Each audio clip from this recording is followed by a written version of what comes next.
আপনাদের সাথে পরিচয় করে দেবো কোন গ্রামতে কোন মানুষ আছে। তার মানে এটা 4টে ডিস্ট্রিক্টের কিন্তু এটা ইজতেমা হয়। মানুষ আর এই কত গেলে মানুষ হবো আমি মানে গুনবার পাবেন নাই, মানে আইডিয়া নাই হয়তো 2 লাখ হবো না 5 লাখ হবো। কিছু মানুষের সাথে আপনাকে আমি পরিচয় করে দিই কাই কোন গ্রামতে যাচ্ছে। চাচা আপনার বাড়ি কোথায়? দক্ষিণ শালমারা। দক্ষিণ শালমারাতে যাচ্ছেন? দক্ষিণ শালমারা গ্রামে? হ্যাঁ, দক্ষিণ শালমারা গ্রাম না গ্রাম বালাডোবা। বালাডোবা। আজকে যাচ্ছেন না কালকে যাচ্ছেন? আমি তো বাড়ি করছি মাড়িয়ে বগল। এই জায়গা তো বাড়ি আছে। বাড়ি আছে। হ্যাঁ। 3 দিন 4 দিন থেকে আসবে লিখছি আর আসি যাই আজকে মানে বহু জায়গা থেকে আইছে না? হ্যাঁ। এই হোসনা এই জায়গার মধ্যে।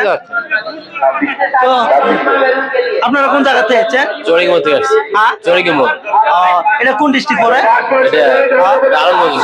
হ্যাঁ, গরিপুর ডিস্ট্রিক্ট করে। গরিপুর ডিস্ট্রিক্টে। আজকে যাচ্ছেন না কালকে? তাহলে কালকে কালকে ইজতেমা শেষ হবে না? সকালে শেষ হবে। সকালে 10টার মধ্যে হবে। 10টার ভিতরে হবো। আচ্ছা আমরা তো আজকে আসলাম, কালকে মোটামুটি রাত কয়টা পর্যন্ত হচ্ছে ইজতেমাটা? কালকে আসে মানে 11টা চলে গেছে আসি। 11টাতে চলে গেছে মোটামুটি। তাও একটা আইডিয়া রাত 12টা পর্যন্ত খানিক হয় না? আচ্ছা ঠিক আছে।